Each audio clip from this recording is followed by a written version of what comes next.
Vamos a iniciar este teórico número 10, que es un teórico amplio como todos estos últimos, en el cual vamos a estudiar la infertilidad y una serie de patologías benignas cuya principal vinculación entre sí es que todas afectan a la reproducción humana y por ende la vamos a tratar todas juntas en este capítulo. Objetivos de la presente clase: conocer las distintas patologías benignas, ginecológicas y en especial las alteraciones que muchas de ellas causan sobre el aparato reproductor femenino. Las patologías que afectan al aparato reproductor masculino serán tratadas en la asignatura clínica urológica. Si bien es cierto, dentro de las competencias de un médico de familia, ustedes podrán encontrar que es más cómodo, fácil y operativo que deriven a la paciente a un ginecólogo que se dedique a la reproducción, es importante saber, para los que ejercen en una ciudad donde los haya, es importante saber que en algunas obras sociales o sistemas de prepago, el médico de familia o médico de cabecera de alguna manera también audita las prestaciones que solicitan y realizan los distintos especialistas. O sea que hay que tener conceptos de fertilidad.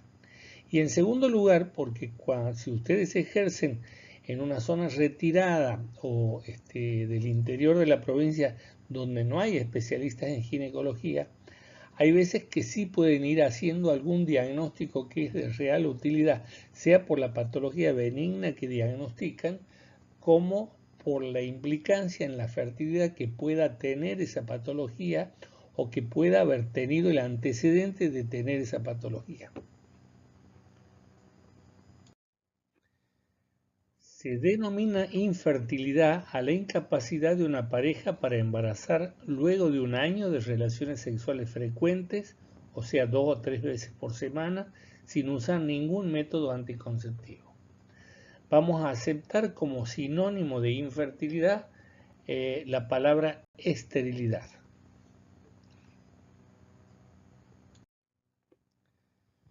Llamaremos infertilidad o esterilidad primaria cuando una pareja nunca ha podido lograr un embarazo.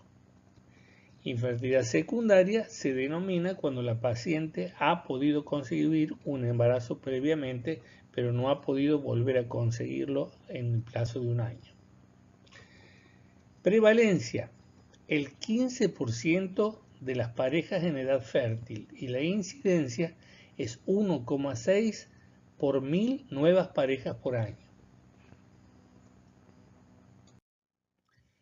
Estos son los conceptos que debemos tener sobre reproducción.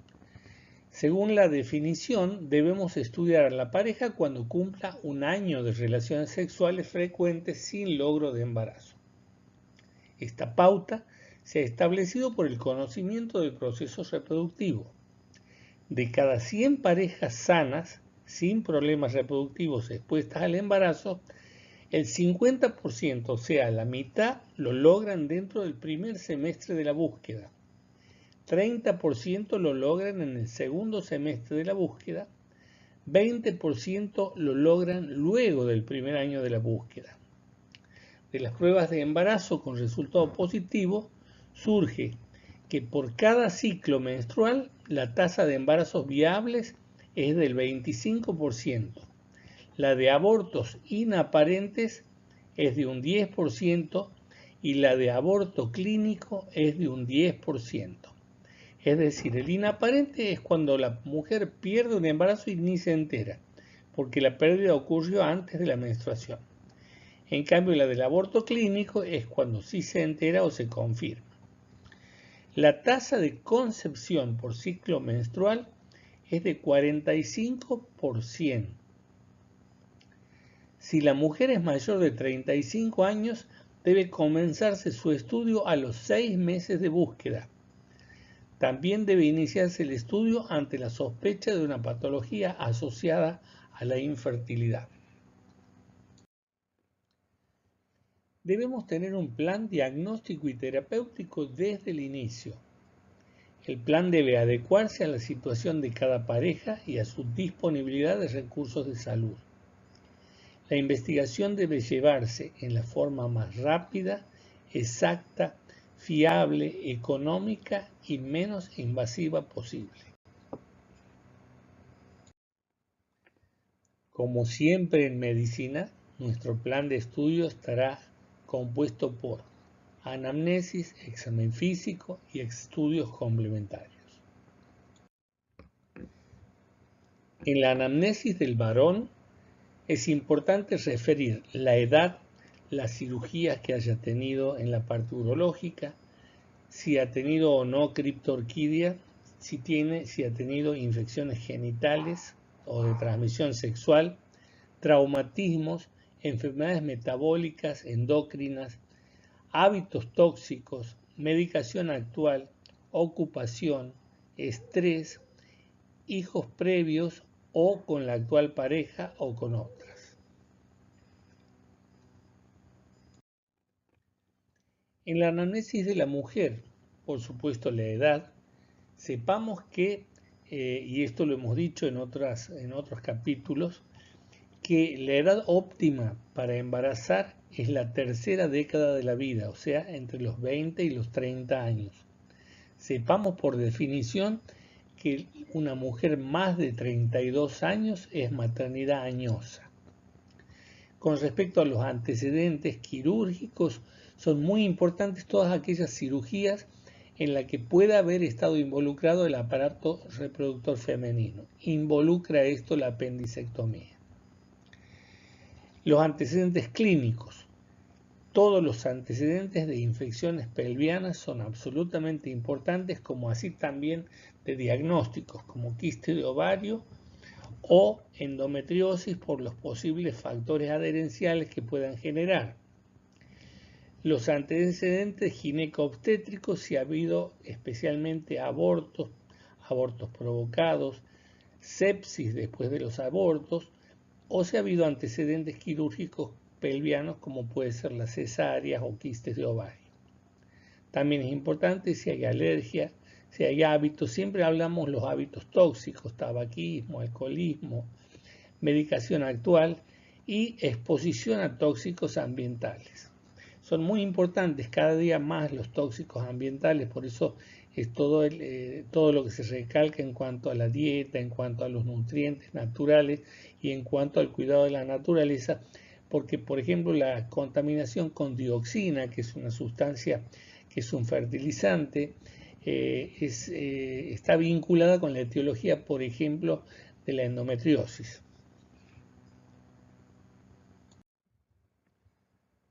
En cuanto al examen físico de la mujer, el examen físico del varón será realizado por el especialista andrólogo, que es el urólogo especializado en reproducción masculina. Con respecto a la mujer de entonces, fíjense ustedes, todos estos elementos, peso, talla, circunferencia de cintura, circunferencia de cadera, índice de masa corporal, hábitos, distribución de tejido graso, todo eso ustedes lo han estudiado en todas las alteraciones que produce la obesidad o la desnutrición o los trastornos de alimentación en los ciclos, o sea, en la posibilidad de ovulación o no. Aquí se traslada todo al problema de reproducción por el mismo exacto mecanismo.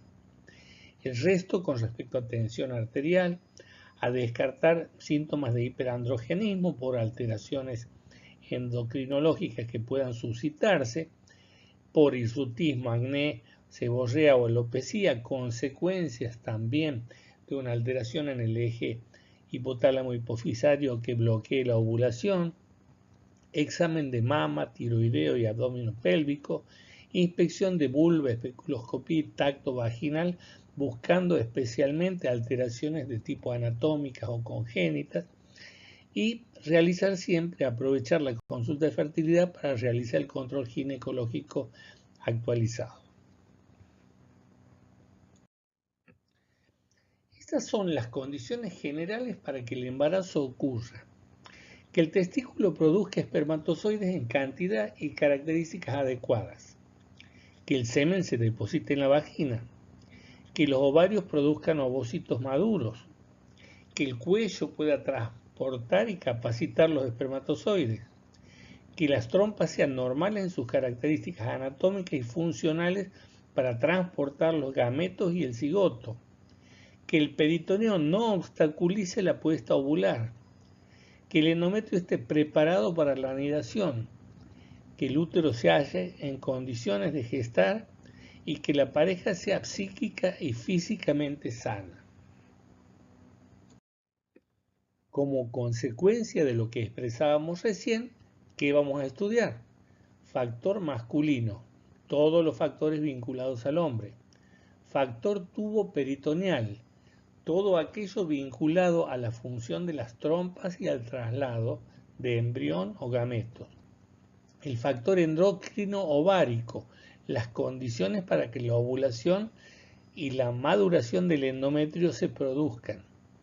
Factor uterino, para que el útero tenga integridad y capacidad de recibir la fecundación. Y otras causas que hagan a cualquier otro de los factores involucrados.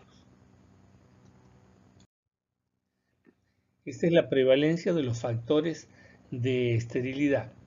Y para que vean que no andamos tan mal en matemática, la suma se pasa de 100 porque la mayor parte de las veces los factores se superponen entre sí. Entonces el factor masculino puramente es un 40%, el factor tubo peritoneal un 20%, factor endocrino ovárico 20%, factor cervical 5%, factor uterino 5%, otras causas del 1 al 5% y la denominada esterilidad sin causa aparente, la ESCA, entre un 10 y un 20%. Esta última varía según la capacidad o la complejidad del centro que realice el estudio o tratamiento de la pareja. Me parece importante recalcar en este punto la importancia que tiene el factor masculino. Fíjense ustedes, 40% de las causas. Eso quiere decir que quiere decir primero que la esterilidad es la única enfermedad de A2. Es decir, no se puede tener de A1 porque una persona sola que tenga un problema necesita estar buscándolo, ser una pareja para que sea estéril. Por lo tanto, esto quiere decir también que cuando un varón es reacio a estudiarse, no hagan perder tiempo a la pareja. Díganle que no se estudie porque si no tenemos el 40% que se obtiene con un solo estudio, no tiene sentido continuar el estudio. Estos son los elementos que componen el estudio del espermograma. No se preocupen por la complejidad de esto, no es una pregunta de examen, sí algunos elementos como por ejemplo el recuento espermático. Sepan que la mínima cantidad necesaria para la fertilidad es de 20 millones de espermatozoides por mililitro y hay centros que lo consideran 15. Pero el resto de los valores con que ustedes se fijen, el valor normal que expresa el laboratorio que manda el informe, es suficiente para que ustedes se ubiquen si el estudio está bien o está mal. Estos son todos los dosajes hormonales que vamos a pedir en el estudio ginecológico.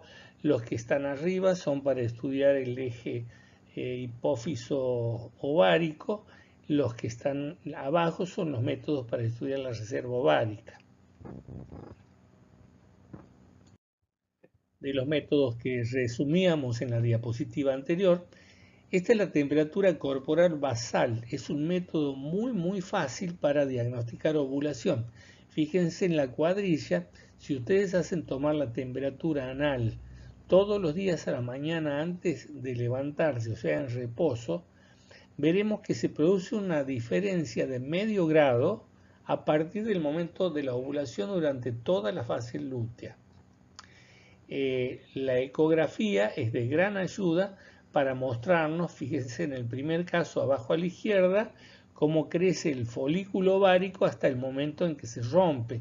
Se suelen pedir ecografías en el día 9 y en el día 13 y en el día 16 para controlar el proceso de crecimiento y ruptura del folículo oportunamente.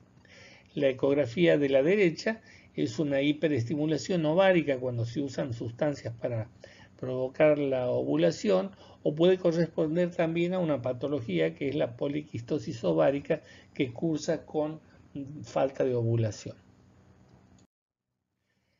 Este es un viejísimo estudio que no ha sido reemplazado hasta hoy, que se llama histerosalpingografía con prueba de Cote y nos sirve para estudiar el factor uterino y tubo peritoneal. Consiste en que colocamos una cánula en el útero e inyectamos una sustancia de contraste que mientras va pasando se le va haciendo una seriografía, o sea, distintas radiografías que permiten ver primero el relleno del útero con los contornos de sus paredes, como aquí, fíjense abajo a la izquierda, se ve una patología en el cuerno derecho, seguramente un pólipo o un mioma submucoso, que se sigue viendo en las otras tomas. Luego se ve el pasaje por las trompas y fíjense, del lado izquierdo superior es unas trompas normales con un pasaje normal al peritoneo. Mientras que del lado derecho se ve una obstrucción de la trompa derecha y se ve una obstrucción distal de la trompa izquierda, lo que si adquiriera mayor volumen sería un hidrosalpinx. Antes de entrar en ecografía, digamos que la histerosalpingografía es un estudio de altísima importancia en esterilidad y es un estudio que deben saber su existencia y para qué sirve y cómo se solicita. Pasando a ecografía, repetimos que este estudio de la ecografía es el más importante de la ginecología porque nos permite muy buena definición de diagnósticos en prácticamente todas las patologías ginecológicas. Fíjense ustedes aquí en una paciente estéril que puede ser asintomática, nos está mostrando en la diapositiva, en las dos diapositivas superiores, bueno, también en las dos superiores nos está mostrando la presencia de miomas intramurales, en este caso, en el caso de la derecha, un mioma submucoso. Bueno, y en la ecografía inferior nos está mostrando una patología tubaria, posiblemente un hidrosalping. Fíjense la trompa como morcilla, como una salchicha toda arrugada que nos está mostrando. La videolaparoscopía, otra vedette de la ginecología, es un método quirúrgico que nos sirve no solo para diagnóstico, sino para tratamiento. Fíjense ustedes aquí en la imagen superior izquierda vemos la presencia de dos patologías. Uno, un mioma subseroso que está saliendo de la cara posterior del útero. Fíjense, es casi del mismo tamaño que el útero, pero es un mioma. Y estamos viendo ahí, no se sabe muy bien si es una menstruación retrógrada o si es una focos endometriósicos sobre ambos ovarios. En la visión de la derecha vemos nuevamente un mioma grande que es subseroso con otro chiquitito ahí que también es subseroso. En la visión izquierda estamos viendo patología de abdomen agudo ginecológico, pero patología, digamos, secuela. Esto es lo que ocurre después de una epia aguda en la cual se ha producido un daño en las fimbrias y se ha bloqueado la trompa. Entonces aquí tenemos una obstrucción tubaria distal y como tiene más de 1 centímetro de ancho, esto es un hidrosalpinx. Por lo tanto, esta trompa es prácticamente irrecuperable con la cirugía, aunque puede intentarse en el mismo momento de la laparoscopía hacer una apertura de las fimbrias y una eversión, y en algunos casos puede llegar a dar resultado. Nunca hay que dejar cosas sin hacer cuando uno las tiene a mano, y por eso es que el que se dedica a esto tiene que aprender la mayor cantidad de técnicas posibles, porque Muchas veces la paciente es la única chance que va a tener de ir a una cirugía y cuando el operador no completa la técnica, la paciente se la pierde.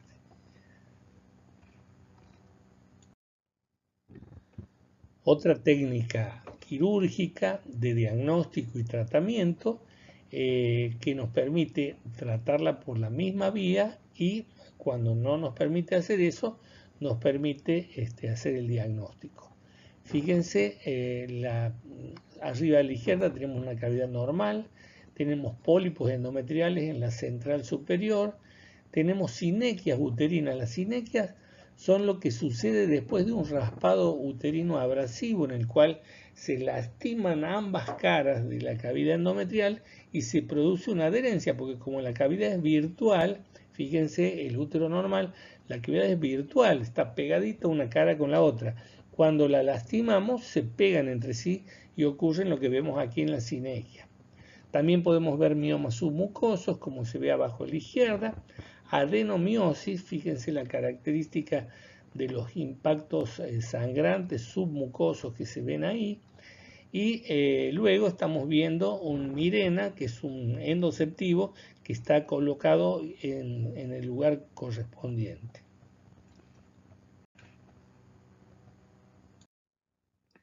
Este es el estudio del factor cervical. Fíjense ustedes, hemos conversado de las características del moco en el momento preovulatorio para utilizarlo como método anticonceptivo cuando hablábamos del método de Billings o de moco.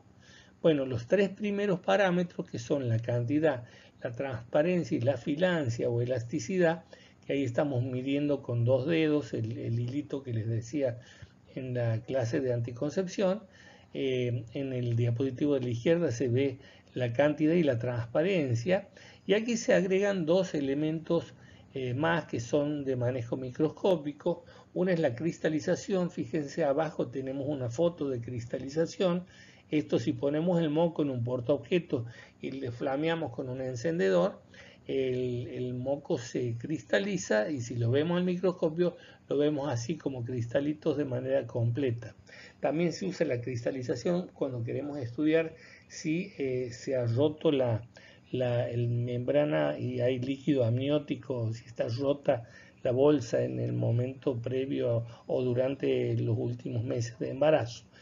También se ve una cristalización así parecida cuando hay líquido amniótico que la que estamos viendo para el moco. Y la última condición, la celularidad, que ocurriría si tomamos el moco ese que vemos en la diapositiva del cuello de la derecha, que es abundante pero denso. Ahí, en vez de haber celulitas aisladas, como se ve, muy pocas células de un mar líquido, vamos a ver capas de células todas muy pegadas una a la otra, similares a las que vemos en una toma de Papa Nicolau. Cuando el moco es bueno, o sea, en teoría no tendríamos que tener problemas de fertilidad, pero hay un factor de fertilidad con moco bueno, que es el factor inmune. ¿Y por qué ocurre esto? Porque el moco, ya lo hemos conversado en la parte de fisiología, el moco permite el paso de espermatozoides que vayan a fecundar el ovocito en las 6 horas que tiene viable el ovocito, pero también sirve el moco como estacionamiento y almacenamiento de espermatozoides que luego de una relación se quedan ahí, y el moco, el cuello, va enviando bandadas cada 6 horas o cada 4 horas con capacidad fecundante. Esto permite que todas las relaciones de 5 días antes de la fecundación, de la ovulación, puedan ser fecundantes. Cuando ocurre un factor inmunológico que consiste en que la mujer tiene anticuerpos antiespermáticos, se descubre con esta prueba. Normalmente lo que ocurre es que ponemos en contacto, esto se llama prueba moco-semen, la parte superior es la que tiene el moco y la inferior la que tiene el semen. Normalmente en unos instantes los espermatozoides comienzan a penetrarlo al moco. Fíjense la diapositiva del medio, y posteriormente, luego de 5 o 10 minutos, ya vemos totalmente invadido los espermatozoides desplazándose y nadando con toda facilidad en el interior del moco. Mientras que cuando existe un factor inmunológico, la diapositiva queda en la primera fase y los espermatozoides siguen móviles, pero sin poder penetrar ese moco.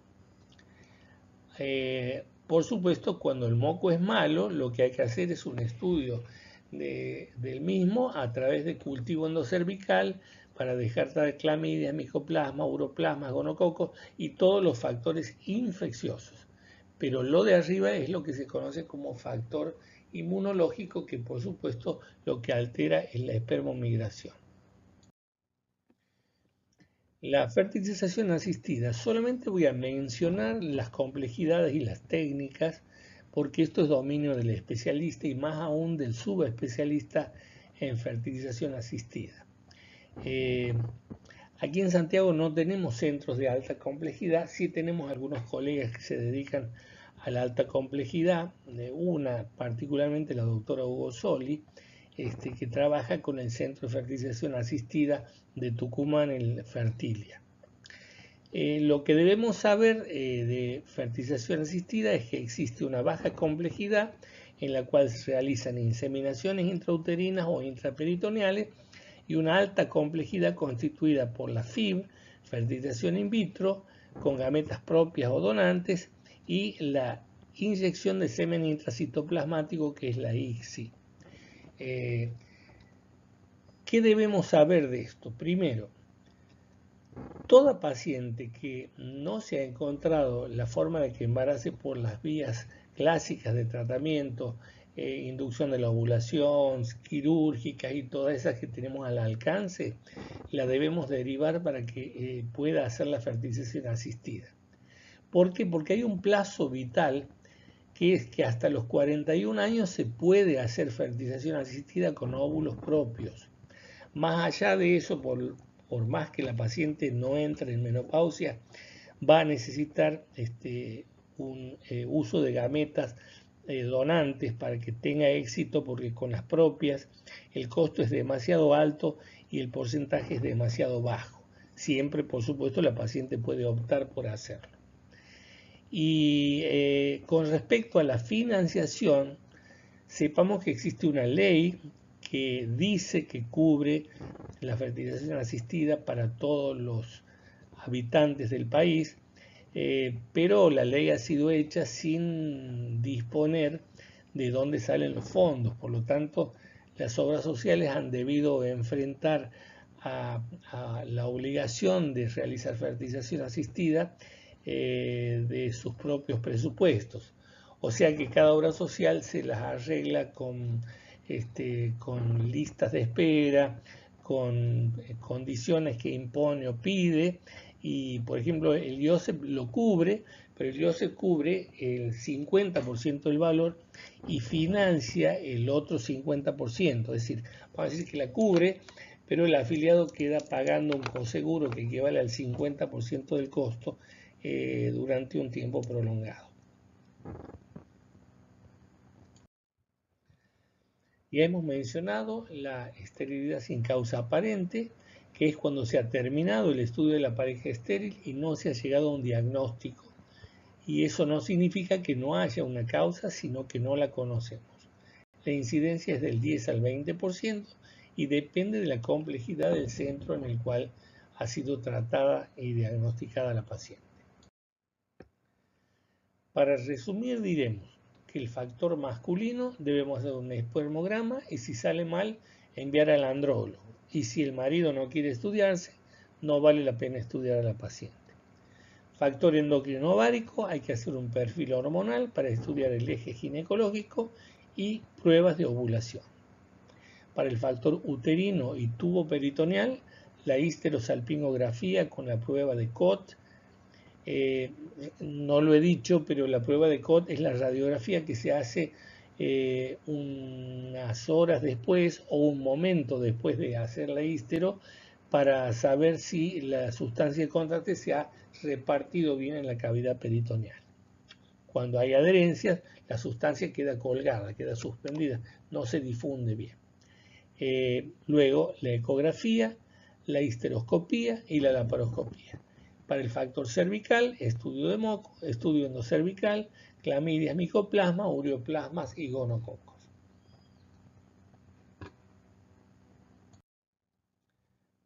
Esta es la bibliografía que he seguido para esta clase. Al que le interese el tema, pero tiene muchísimo para ampliar, si recurre al libro que está puesto en la carpeta Google Drive, ginecología. Vamos a distraernos un momento y por motivos didácticos y seguimos con el tema que falta un poquito.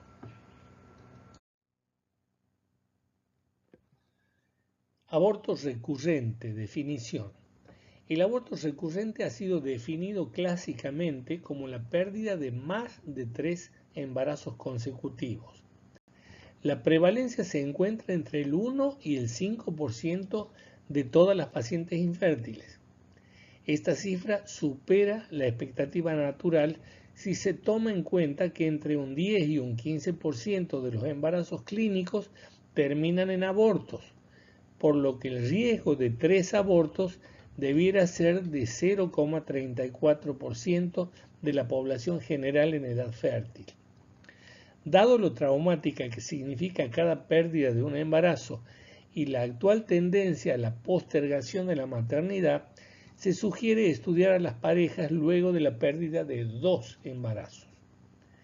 En el 50% de los casos no se pudo conocer la causa. Es multicausal. La edad materna y el número de abortos previos son variables independientes para el riesgo de aborto. Aborto espontáneo es la pérdida esporádica del embarazo antes de las 20 semanas o menor de 500 gramos de peso. Aborto recurrente es la pérdida de 3 o más embarazos consecutivos. Aborto clínico es el que se produce posterior a la confirmación ecográfica de la presencia de un saco gestacional o cuando se puede comprobar la presencia de saco gestacional en el material expulsado. Aborto preclínico es la pérdida de un embarazo antes de la 6ª semana de la gestación.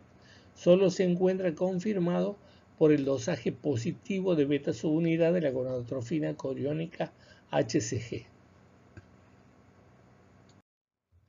Aquí tenemos las causas: problemas genéticos, alteraciones hormonales, agentes infecciosos, defectos anatómicos, trastornos inmunohematológicos, factores tóxicos y ambientales y, por supuesto, desconocidos.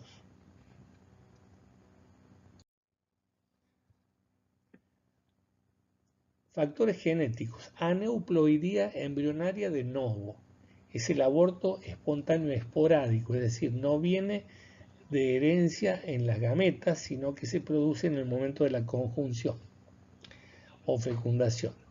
Anomalía cromosómica estructural no balanceada heredada de los padres es el aborto recurrente. Trastornos hormonales. Fase lútea inadecuada. Es la incapacidad del cuerpo amarillo para secretar progesterona suficiente para generar un endometrio apto para la implantación. También puede deberse a un defecto en la maduración del folículo o del ovocito. No se realiza más diagnóstico con biopsia de endometrio y esas cosas. Y directamente cuando se sospecha, se lo trata con progesterona natural hidronizada, 200 miligramos al día por la vía vaginal. La vía vaginal es una vía igual de satisfactoria que la vía oral para el tratamiento con progesterona del aborto reiterado. También se usa la beta subunida gonadotrofina por vía intramuscular en los casos de fertilización in vitro. Tenemos que decir que en el momento cuando se produce la amenaza de aborto, no está probado que el tratamiento de progesterona sirva, pero cuando el aborto es reiterativo sí se utiliza, está en los planes de tratamiento. Otras causas: LH con niveles elevados por poliquistosis ovárica, diabetes de tipo 1, insulino dependiente mal controlada y disfunción tiroidea. Factor infeccioso. La única infección que por sus características podría considerarse etiología para el aborto recurrente es la sífilis, por lo que la prueba de BDRL y las más específicas como la FTA-ABS deben pedirse como laboratorio para el estudio del factor del aborto recurrente. Se han mencionado innumerables bacterias y virus como posibles causales de aborto recurrente, pero ninguno de estos estudios referidos a ello han resultado conclusión, por lo que no se recomienda el uso de el cultivo endocervical en la rutina de los abortos recurrentes. Anomalías anatómicas. La frecuencia es entre un 3 y un 5%, pero no todas ellas producen aborto. Ellas son anomalías mullerianas, incompetencia étmico-cervical, miomatosis uterina y sinequias intrauterinas. Anomalías mullerianas. La mayoría son malformaciones congénitas y por supuesto dependientes de la falta de fusión o la mala fusión de los tubos de los conductos de Müller. Fíjense, de izquierda a derecha y de arriba a abajo, útero unicorne, luego útero unicorne comunicante, es una malformación asimétrica. Hay otras que son simétricas, útero didelfo, concepto vaginal, útero bicorne, unicolis, útero bicorne, bicolis y útero septado. Son todas alteraciones del mismo principio ya mencionado. Aquí a la derecha ven una histerosalpingografía que muestra este útero bicorne que prácticamente no tiene cavidad común. Incompetencia ítmico-cervical. Fíjense ustedes qué bien se ve el útero dilatado, el cuello dilatado, y a través del mismo se observan la membrana, la bolsa, el amnio. La causa de esto suelen ser las multigestas y también los abortos provocados reiterados por las sucesivas dilataciones con bujía. La solución es colocar un cerclaje, que es un punto, una técnica quirúrgica que oblitera el cuello y que hay que colocarla alrededor de las 12 semanas de gestación. Aquí me van a disculpar, pero casi es que tengo que dar una mini clase en una sola diapositiva por falta de tiempo y de programa. Los miomas uterinos, o también llamados leiomiomas uterinos y vulgarmente fibromas, son tumores benignos constituidos por células musculares lisas, que son las que constituyen la pared del útero. Por eso se llama leiomioma. Los tumores que son de las células musculares estriadas se llaman rhabdomiomas, para diferenciarlos de estos. Este tumor es el tumor benigno más frecuente de la mujer y está directamente vinculado con la edad y con la falta de fertilidad, porque digamos que las gestaciones múltiples protegen de alguna manera contra los miomas y también las gestaciones prematuras. Los embarazos en la segunda, no digo de partos prematuros, sino los embarazos ocurridos en la segunda década, o sea, entre los 10 y los 20 años. Cuanto antes se embaraza la mujer, menos miomas va a tener. Cuanto más tarde o si no tiene embarazo, más miomas va a tener. Lo cierto es que una mujer con poco o sin ningún hijo, la gran mayoría tiene un mioma después de los 35 años. Las ubicaciones de estos miomas, hay 3 ubicaciones puras. La intramural pura, que es el mioma en el espesor de la pared del útero, aquí ven algunos de ellos. Los submucosos son los que crecen hacia el interior de la pared, como se ven en las figuras de la derecha y abajo la figura histeroscópica.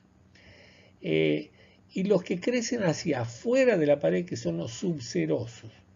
Como no hay nada puro en la medicina, lo más frecuente es que sean formas mezcladas, que sean intramurales subserosos, intramurales submucosos, que son la mayoría de lo que ustedes ven ahí en el gráfico, en la figura superior izquierda. Entonces en la superior derecha vemos uno intramural muy bien dibujado y se observa también la capacidad de los miomas submucosos de hacer un mecanismo parecido al parto y transformarse en miomas nascens. Fíjense ese mioma que está saliendo por el orificio del cuello en la figura superior derecha. Este es uno de los grandes motivos para no olvidarse nunca de hacer el examen, porque el motivo de consulta de todos estos tumores son las metrorragias. Tiene una fisiopatogenia o una patogenia, digamos así, idéntica a la adenomiosis. Por eso no voy a entrar en mayores detalles de lo ya explicado. Digamos que el tratamiento para esta patología sobre todo es el quirúrgico, y el tratamiento quirúrgico de elección es la histerectomía, o sea, sacar el útero, porque un útero que fabrica un mioma va a seguir fabricando mioma. Únicamente se opta por la miomectomía cuando necesitamos conservar el útero porque no ha habido embarazos o porque la paciente desea tener más hijos de los que tiene. Si no, el tratamiento es el quirúrgico. Este mioma estos tumores benignos tienen una capacidad de malignización bajísima, por lo tanto, el hecho de estar o de diagnosticarse no tienen indicación quirúrgica. La indicación quirúrgica aparece cuando dan síntomas y cuando los síntomas no los podemos manejar con tratamiento médico. No voy a abundar, los tratamientos médicos son los mismos que para las metrorragias orgánicas, ya lo hemos mencionado en adenomiosis sobre todo, y una de las consecuencias de ello, por supuesto, son las anemias. Vemos en la diapositiva inferior izquierda un mioma subseroso grande, casi del tamaño del útero de la cara posterior, miomas vistos por ecografía, y abajo a la derecha un mioma visto por histeroscopía. Estos son de los pocos casos que puede realizarse la miomectomía histeroscópica si se dispone del equipo pertinente. Sinequias uterinas las hemos mencionado anteriormente. Fíjense aquí lo importante que es la histerosalpingografía en el diagnóstico. Fíjense esa imagen de resta que hay sobre el borde derecho del útero. Le falta un tercio de útero prácticamente. Imagínense la dificultad que tiene un embarazo para poder sembrarse cuando le falta una gran superficie del útero. Y por otro lado, aunque no se siembre directamente encima de la sinequia, le queda muy poco útero para crecer en el momento si se siembra en otro sector y no puede distenderlo por la sinequia. Fíjense histeroscópicamente la dimensión de esta sinequia. Por supuesto, el tratamiento es histeroscópico, se secciona este tabique que se ve aquí, igual que si estuviéramos tratando un tabique uterino. Los voy a mencionar simplemente para que sepan que tiene que hacerse una consulta con un inmunólogo en caso de aborto repetitivo. Los dos principales son el síndrome antifosfolipídico y las trombofilias. Con respecto a los factores sociales, tóxicos o ambientales, no se ha establecido la relación definitiva entre el estrés y la ansiedad. Los tóxicos ambientales, el tabaco, el alcohol, las drogas. Es importante los consejos, promover una vida sana y libre de todos estos tóxicos y prevenir los defectos del tubo neural e hiperhomocisteína con ácido fólico, que siempre debemos indicar en dosis de 1 miligramo desde que se empieza a buscar embarazo.